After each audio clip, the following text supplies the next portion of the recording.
आयल बनी। क्या मांगे आयल वाले?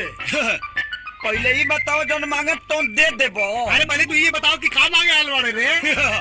अगर बता देब ना तो तोरा बुखार लग जाई तर फड़ा के हिच गिर जाइबो। बताए के बात बता ना था, भाग यहाँ से। मांगी देबो सही में। अरे पहले ही बताना क्या मांगे आयल वाले रे? हम तो चंदा मांगे आयल बनी। चलो मांगे। हट, अरे तो इतना हिम्मत है हमारा से हमारी बेटी के मांगे आयल वाले? अरे ना मार दे।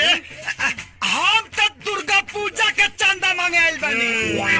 दुर्गा पूजा के चंदा मांगे आयल? अभी दुर्गा पूजा कहाँ बार है? तू दे दे हमनी के मना लेब संग। तू भाग जा, हम कोनो चंदा ना दे। हम तो चंदा लेके रहा। हम लेके रहा। हम लेके रहा। हम लेके रहा। हम लेके रहा।